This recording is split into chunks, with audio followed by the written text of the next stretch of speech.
Chapter and Pipeman on W4CY Radio.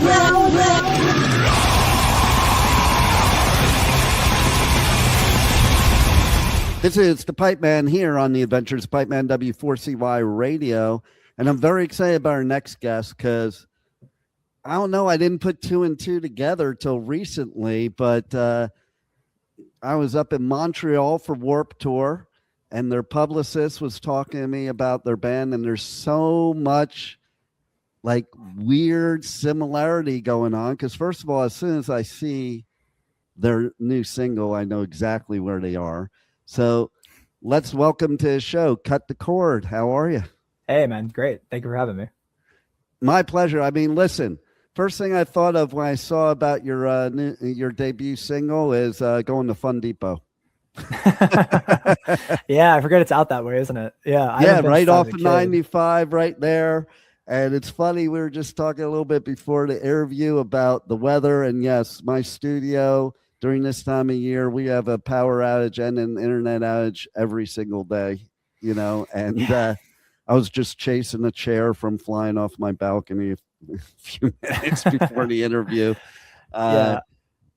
Yeah, I work in restaurants, so when the rain comes, I go, all right, well, I'm not making much today. So it just is. Yeah, right. Yeah. Exactly. South Florida life. But yeah, and so my studios up until recently were in Wellington for 20 years, so next door neighbor to you.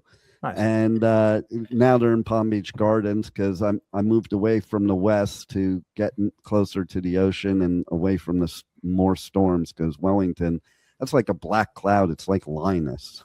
Yeah. Well, you're closer to me now. I'm actually in Gardens. Oh, there you go. So like I live on Singer Island. My studios are in the Gardens. So yeah. Nice. And then it's so funny around here what you bump into accidentally, because like I had to go to Montreal to find out about your band. Okay. And I'm actually really good friends with Paul's mom, Denise, from Fame on Fire. Oh, nice. And it's funny because I do a lot of the festivals, like all the Wimmer festivals, and obviously Welcome to Rockville. And so one day I was in Yard House here in the Gardens. Downtown of the Gardens? Yep. Yeah. And so this dude comes up to me, pats me on the back. Hey, what's up, Pipe Man? And like, I like being away from Wellington. That would happen everywhere I went. Here, I can stay a little incognito. Yeah. But it turned out it was the dude from the singer from Afterlife, who I literally had just interviewed like a couple weeks before that at the festival. Cool. So it's kind of a small world here in South Florida, even though a lot of bands aren't from here don't like to come down here because it's like a hike to get down here and back up. You know, it is nice that we do have this community here. Yeah, I mean that's something I've always said to myself. If when the band makes it, that like I'm definitely always doing shows in South Florida, because like I know what it feels like to be south of Orlando and being like, God, band, just like come here, please. Like come I know, right? It used to be cool when we had the buzz here, but ever since then, like I remember. One week I was doing one of the festivals and Slipknot was headlining and there was like 100,000 people. And the next week I was covering their show at the amphitheater here in West Palm Beach and there were 5,000 people. Wow. I'm like, whoa. That's crazy. You know? Yeah. But yeah, some of the venues that you've probably been at, I've been at a lot. And I do love the whole concept of your band name. I don't talk about band names usually unless it's something really cool. So like it definitely, I think the name of your band name is more appropriate in 2026 than ever. I think I've blocked more people on Facebook this year than the whole time I've been on since 2007. Yeah, it's the time for it, man. It really is. I've gotten to a point in my life where I'm like, I don't want to get like too pretentious about it, but like you don't have to live your life adhering to social norms just because your friends do, just because your parents do, just because your siblings do. Like I've gotten very like, hey man, I'm not gonna be uncomfortable anymore with like the shit that goes on in my life. I'm gonna be comfortable. I've gone through too much. I've had too much happen. Like I'm not here to make other people feel comfortable all the time at the expense of myself. So That's the way it should be. And like, kudos to you for learning that early, because that's what most society norms call midlife crisis, when you finally do shit for yourself and don't care what other people think. I don't know why that's a crisis. I think before that is more of a crisis. Definitely. Because at the bottom line, everybody's going to do what's good for them. So you might as well do what's good for you. And as long as you're not intentionally hurting people or doing bad things on purpose, my philosophy is you do you. I don't care what that is. Okay. Because so many people nowadays, they spend so much time focusing on things that don't affect their life in any way, shape, or form that somebody else does. Sure. And that kind of blows my mind. Like, what do people care what somebody else does if it makes them happy? Yeah, I'm even of the kind of like maybe semi-controversial opinion that I don't really care about what anyone else thinks, even down to like if they have some kind of like bigoted nature in them and it's something that they just hold to themselves. It's just like, it just doesn't affect me. Like, I'm not talking about like my close personal friends, but like if someone said something near me that wasn't like the most tasteful thing, I just go like, well, that's their journey to figure out that that's not okay. Like, I'm not here to educate people all the time. Like, I have really come accustomed to like my square of my life is just, that's it. It's like, it's my people, it's my career, it's my mental, spiritual, emotional health, and everything else is out of my control. Like, I cannot control anyone else. And I love that philosophy, because I'm also a motivational speaker, and I always teach you can't control people or what happens to you. You can only control your own attitude towards it. Yeah.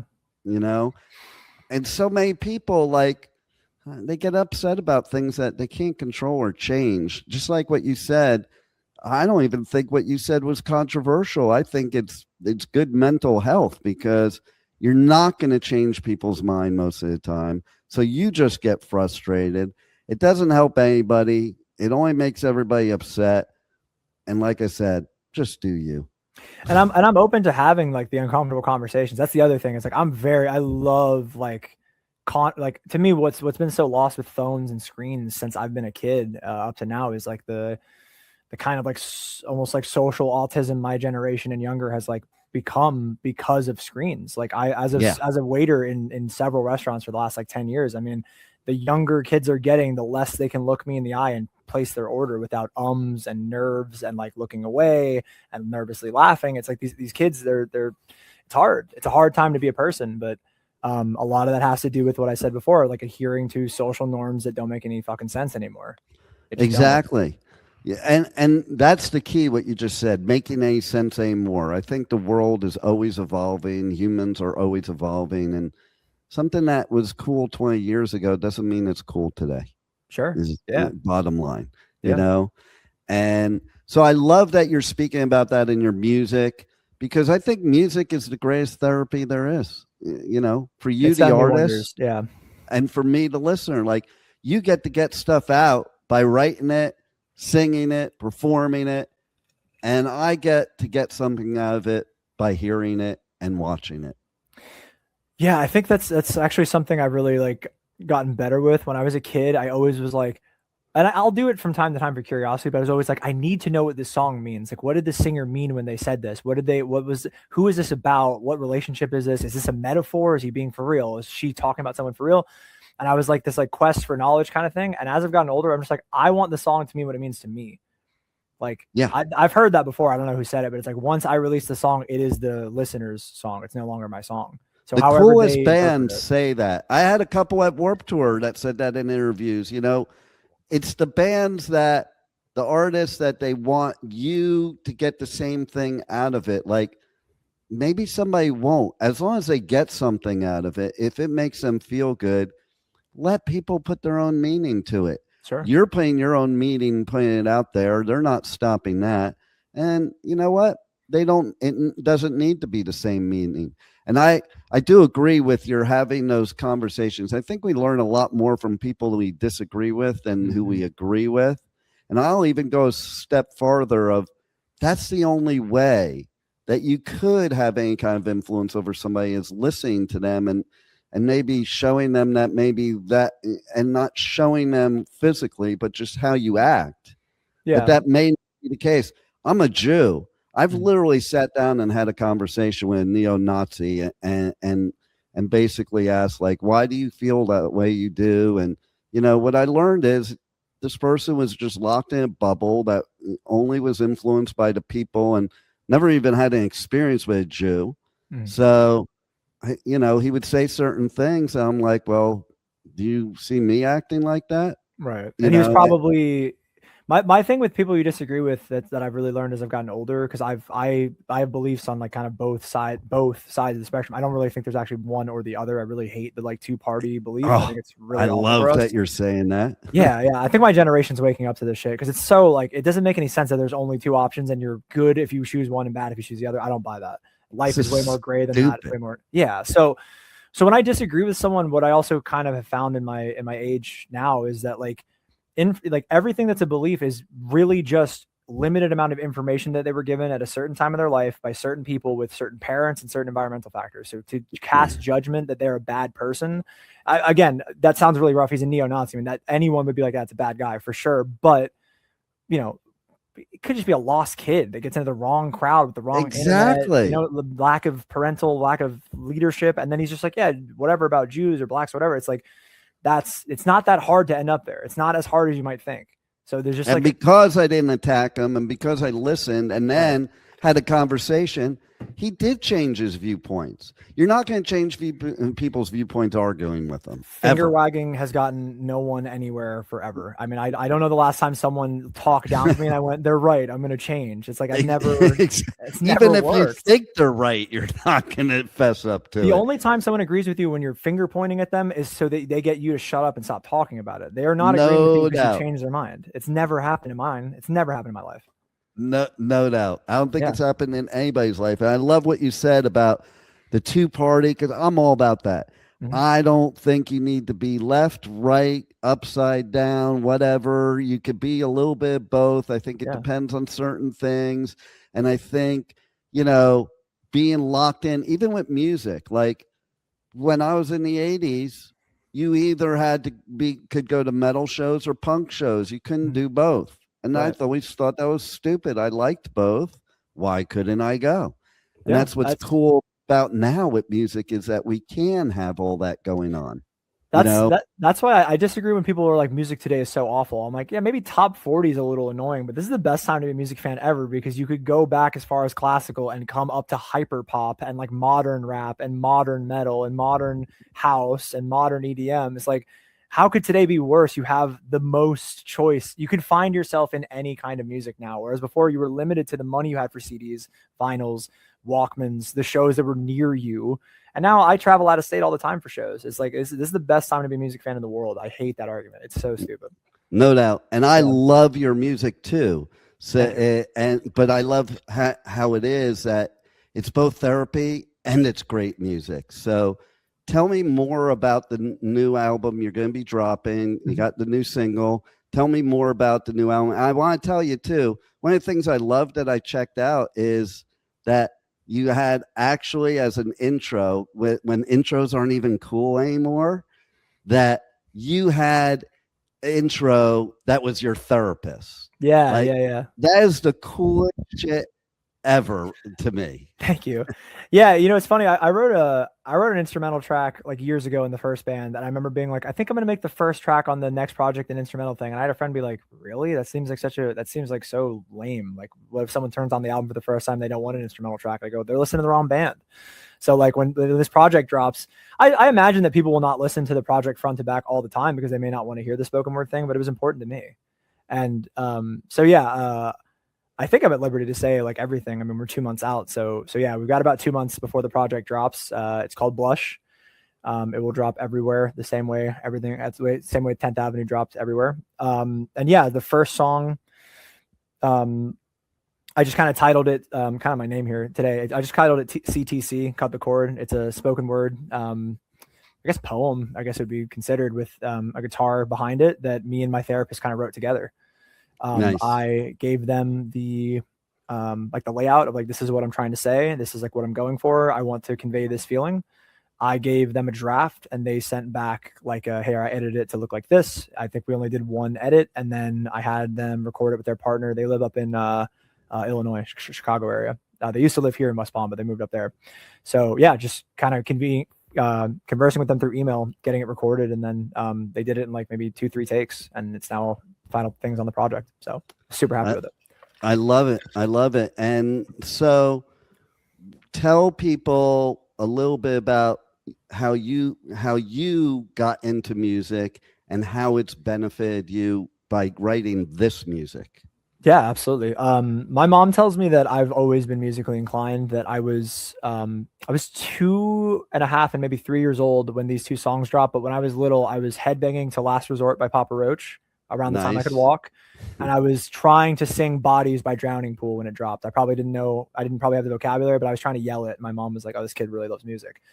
And then kind of fast forward to 5th grade, like 10 years old, I saw Blink-182, a rerun of the 2000 Video Music Awards, and Blink-182 came out and played All the Small Things with a bunch of little people. And they had all their like they were wearing their Atticus, and they're like, Tom DeLonge had the fringe and Travis had the mohawk. And I was like, these guys are sick, man. What the hell?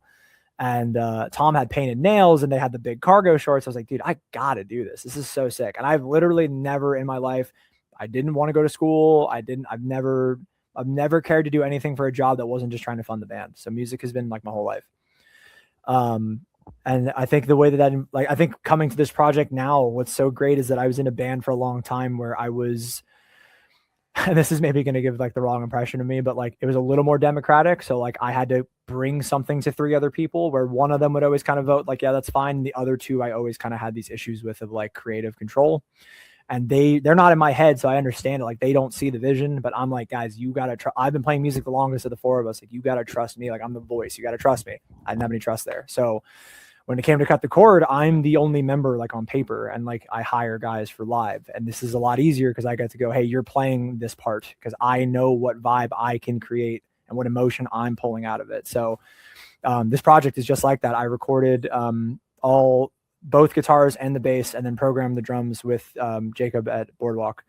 And that control is so great because I get to just be like, no, this part is supposed to be slow. This part is supposed to be this. Like in my body, this is how I feel this music is supposed to be. And it's really, I'm very, very proud of these songs. I think that makes you a better musician in the respect of that you can have the passion for what you're doing and not feel that you're doing anything less than what you would do on your own. And that's how you attract your tribe, which includes the people that play with you, but also your audience, by being authentic. So tell everybody how they can reach out to you on socials, connect with you, and then also get the EP when it drops. It drops on October 23rd. Yes. So that's cool. That's close to my birthday. Nice. So, yeah, same. It's the week of my birthday. I'll be 28, like 5 days later. So nice. Yeah. We're Cut the Cord dot, I think, on both TikTok and Instagram. We post mostly on Instagram for like announcements and stuff, but we're gonna get a little more active on both. Mostly Instagram is where I'm on. That's where my manager kind of handles things too. Blush drops October 23rd. It'll have the song that's out, 10th Avenue, and it'll have some other things on it, like the spoken word intro we talked about. And we just have as many, like, we're trying to just book shows now. We're just trying to be like out and about as much as we can. Our first show will be Swampgrass, Willys, and Palm Beach Gardens a month from today, actually, September 26th. So come out, support. That's so funny because I was just talking to somebody else that's going to be playing there too. I know the owner there. Yeah, Dave. You guys should play at Respectable Street too. I'm working on it. We're working on it. Yeah. So that's cool. I love it. I love your new music. Everybody's got to check it out. And I think it's really authentic because it's authentically you. I like the whole concept of what it is. And if you were to take one thing that you would leave the listeners with that would kind of give them an idea of why they should check it out and listen to it, what would you say as the artist? Great question, man. I think if you're looking for someone who is so willing to be open and vulnerable, even if you don't like the music, like let's say you don't love like rock music or like fast, kind of punkish, whatever, my voice, like even if you don't love it, if you're looking for an artist who's not like, I'm not like corporately ran, I'm not trying to push an agenda, I'm not paid by anyone, I'm self-funded, like you're looking for like an authentic person, you were looking at my room where I write all my songs. This black guitar, I wrote every song you're going to hear from Cut the Chords written on this, in this room. I've lived in this room my whole life. I am me. Like I've always been me. And I actually feel more like myself at 27 than I ever have before. So like, I think if you're just looking for authenticity in music, I'm trying to be that guy. I'm never trying to write something that I don't feel. Well, I love that, because that's punk in and of itself. Doesn't even matter what the music is. That's punk right there. Exactly. And you're a true musician and a true punk. So thanks for giving that to us, and thanks for being on the Adventures of Pipeman. Dude, thank you so much. I'll run into you at Yard House. I'll say what's up. There you go. Or any of the other venues around there. Maybe I'll see you if I'm around at Swampgrass. Come to Swamp. I'll get you in for free, man. Please. I would love to have you. Sounds good. Yeah, have a good one, brother. You too, brother. Thank you so much. Thank you for listening to the Adventures of Pipeman on W4CY Radio.